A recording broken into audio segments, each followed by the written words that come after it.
So Newcastle 2, Arsenal nil in the semi-finals of the Carabao Cup.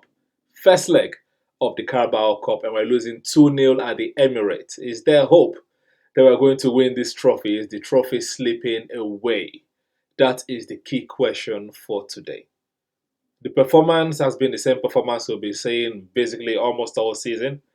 The same performance that we're not proud about. The same performance that has us 6 points behind Liverpool in the league, obviously with their game in hand. The same performance that made people to question whether Arteta is the man for the job. The same performance that made us question sometimes when we score 5 goals or 3 goals, we're like, we don't know how those 5 goals come about or 3 goals come about, but we'll take the win. But this time, nothing to show for it. Nothing to show for it. The same lackadaisical, the same poor performance, the same passing, sideways, backward type of passing.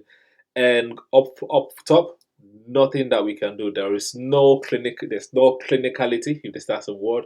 There's no, like, the players are not clinical. The forward passes were rubbish today. Like, there is no positives to be taken from today's match. Right? You can't even say, okay, it's the first leg of the Carabao Cup. Maybe when we go to the return leg, we might score 4 or 5 goals. That was the Arsenal of last season and 2 seasons ago. The Arsenal of this season, they didn't do well at Newcastle at the start of the season. So I don't think they are going to be scoring 4 or 5 goals and Newcastle are just going to lay down and defend. But anyways, today I don't even have a proper reaction to the game. I just have lots and lots of questions for today's in my reaction for today. Let's start with the starting 11. Right, the starting 11 is arguably our strongest 11 that we have right now, barring Saka. As a matter of fact, the manager played our strongest midfield trio of Partey, Rice, Odegaard, but did the 11 feel like our strongest 11? They didn't look that we even had a midfield. We had Partey, Rice, Odegaard, but it didn't look like we had a midfield in today's game. What was Odegaard's contribution? What was Rice's contribution? Partey had some contribution, but overall, in terms of passing forward and transitioning from defense to attack, what was their contribution? Our forward line, Trossard, Havertz, and Martinelli, what was their contribution in today's game? That's our strongest 11, but there's no contribution. And the bench, looking at the bench, who was the attacker that would have come on if we needed things to change? And the one that actually came on, did he actually change anything? That is bizarre. At the start of the season, before the summer transfer window ended, Arteta was saying that the squad was thin. That was before the summer end and transfer window ended. We did not sign anyone. We brought in Sterling.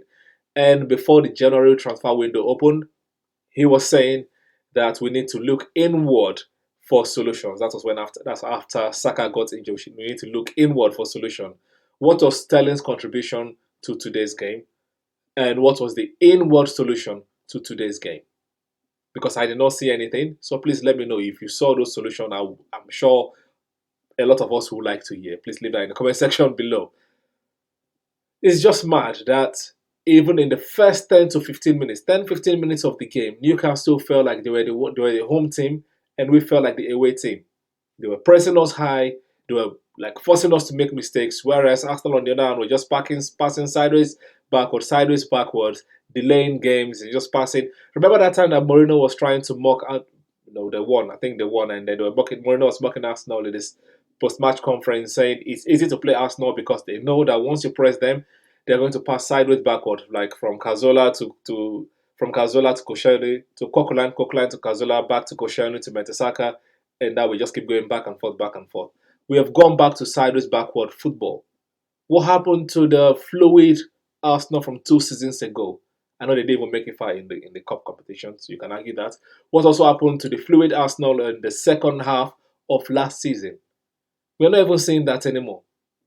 All we see is the boring sideways backwards, straight line passing from Odegaard down to Partey to Rice to Martinelli passes backwards to lewis-skelly passes the ball back to Declan Rice passes to Thomas Partey passes to Odegaard, and that's the same thing. That is the same passing on a straight line, across a straight line and backward. It's just mad. Newcastle were moving the ball quicker. They felt like they want to actually win the trophy, and Arsenal didn't play like we wanted to win the trophy. That is the way it is.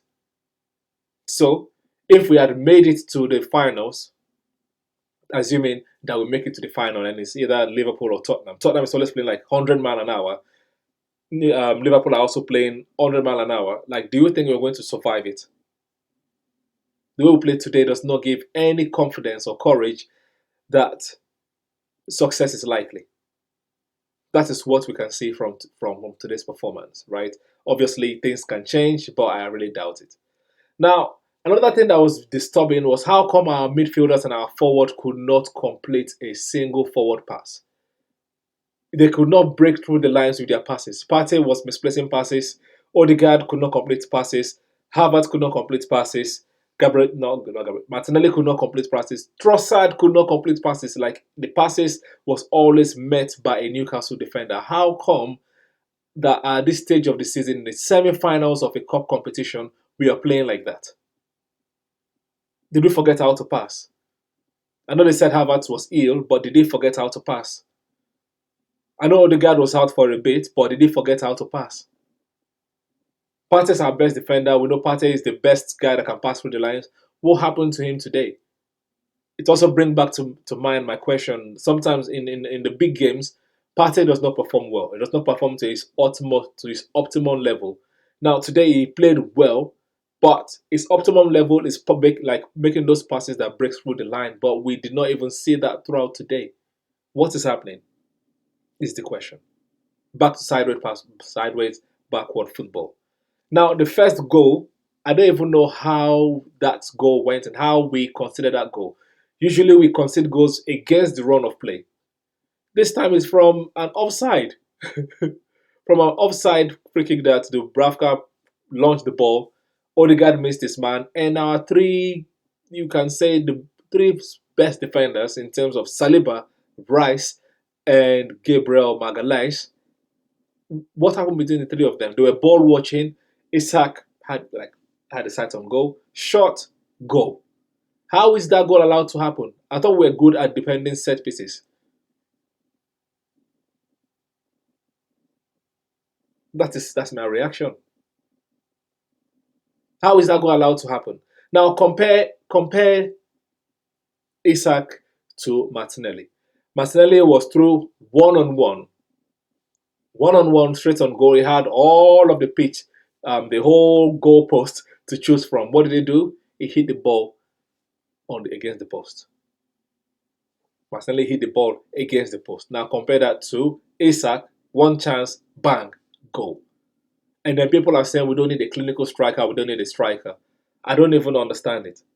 Now I can understand the argument that the goals come from around the pitch, but at crunch time you need someone that could finish. Where is Havertz finishing today? I don't even know if he had a shot on target today. I don't even know if Jesus had a shot on target today. I don't even know if Trossard had a shot on target today. And those are our forwards.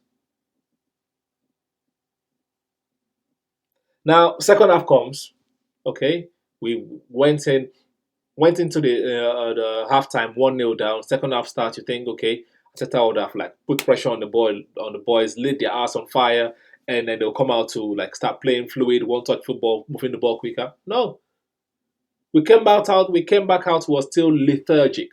That was the word, lethargic. It was still lethargic performance. We're dilly-dallying, passing sideways backwards again, still misplacing passes, and bing bang bosh. Gordon scores. 6 minutes into the second half. 6 minutes into the second half, we're still dilly-dallying, passing the ball backwards, sideways, and then 3 or 4 passes, Gordon scores. Again, our defenders were sleeping. This time it was Timber that was caught sleeping. Did not know that Gordon was there. Gordon scores. Again. What is going on is the question. Now, time to make changes. The manager wanted we're 2 goals down. He wants to make changes. Okay, attacking changes. Let's see what's going to happen. Brings on Jesus. Okay, no problem. He takes out Thomas Partey. Now, Thomas Partey, I'm sure everyone watching the game would believe that Thomas Partey was our best midfielder on the day. But he came out and he brought in Jorginho. What did Jorginho do better than Thomas Partey? If you want to be honest with yourself. What did Jorginho do better than Thomas Partey? Odegaard was awful the whole game, but he played 90 minutes. Did Jorginho play better than Partey? Did Jorginho play better than Odegaard? Did Jesus play better than Trossard that was taken off? Now, they were 2 goals up. They brought in Almiron, an attacker. We were bringing in Zinchenko to counter that. Did Zinchenko play better than lewis-skelly?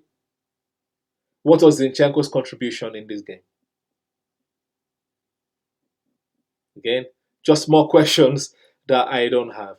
More questions than answer for this game. I just have so many questions. Now, to show you that this backward sided passing is the style of football of Arteta, usually like last season and 2 seasons ago, when they're doing all these kind of sluggish passes, you will see Arteta on in the touchline, animated, trying to jeer the boys to press on. This time he's actually clapping for them. All you see him do now on the TVs, that's all he does, clapping for them, which shows that the style is from the manager. So it's either the style is from the manager or he was acting and performing the last 2 seasons, which I doubt that he was. I don't think Mikel Arteta is a performer. Well, he's a performer. He's a showman, he's an artist, he's an entertainer. But I don't think that if they were playing wrong, Arteta is the kind of person, not playing what he wanted, the style he wanted them to play.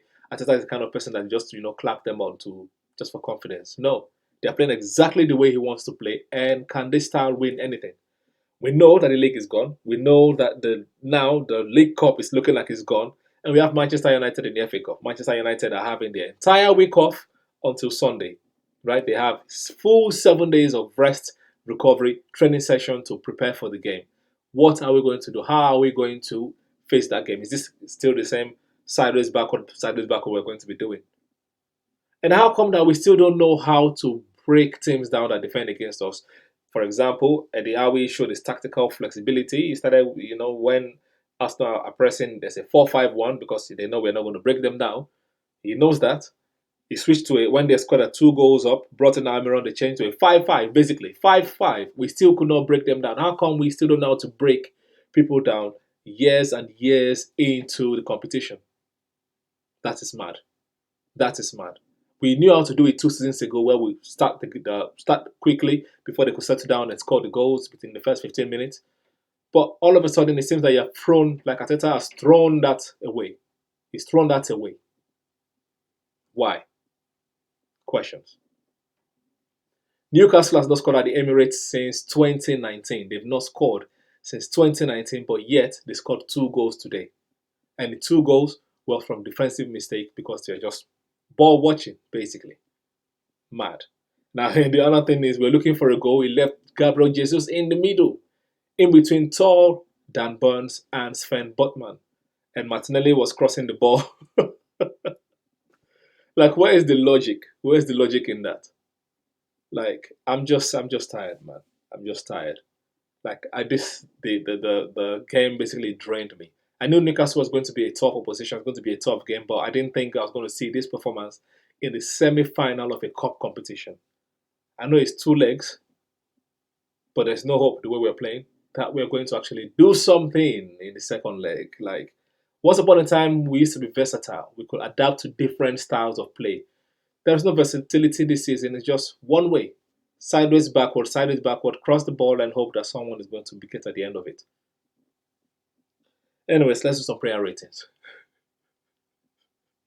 I know this is doom and gloom because, yeah, my energy is zapped as well. And usually my energy is zapped because I'm tired, but this one I'm actually drained from watching this game of football.